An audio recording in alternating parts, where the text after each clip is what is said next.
அன்னைக்கு ஒரு நாள் ப்ரூஃபிக்ஸ் மேல போயிருந்தப்போ சரியான பசி. நடந்து ரொம்ப டயர்ட் ஆயிடுச்சு. சரி சாப்பிட எங்கேயாவது போலான்னு பார்த்தா நம்ம பர்கர் கிங் நம்ம கண்ணில் பட்டுச்சு. சரி நம்ம உள்ள போலான்னு சொல்லிட்டு உள்ள போயிருந்தேன். ஆம்பியன்ஸ்லாம் வேற லெவலாக செட் பண்ணியிருந்தாங்க. ஆம்பியன்ஸ் தகுந்த மாதிரி ரேட் அதிகமாக இருக்குன்னு நினைச்சேன். ஆனால் அந்த மாதிரி எதுவும் இல்லை.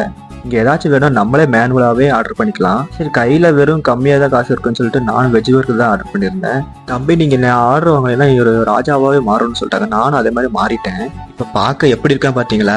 ராஜா பகவத் மாதிரியே இருக்கான்ல? எப்படி ராஜா பகவத் மாதிரி இருக்கா? நான் வாங்கின வெஜ் பர்கரோட ப்ரைஸ் பார்த்தீங்கன்னா 79 rupees தான் வந்துருந்துச்சு. இருக்கிறதுலே லோயஸ்ட் ப்ரைஸ் தான் அது. இதுதான். உடனே பேக்கை பிரிச்சுட்டு சாப்பிடலான்னு பார்த்தேன். இரு நம்ம டிசைனை போட்டு அதுக்கப்புறமா நீ சாப்பிடுன்னு சொல்லி நம்ம சிஎம் சொல்லியிருந்தாரு. சரி அவர் சொன்ன மாதிரியே நம்ம ஒரு டிசைனை போட்டு அதை டெக்கரேட் பண்ணி அப்படியே சாப்பிட்டாங்க. வேற லெவலாக இருந்துச்சு. பர்கரை இந்த ஸ்டஃபிங்கோட சேர்த்து சாப்பிட போச்சுல அதோட டேஸ்ட் அட்டகாசமாக இருந்துச்சு.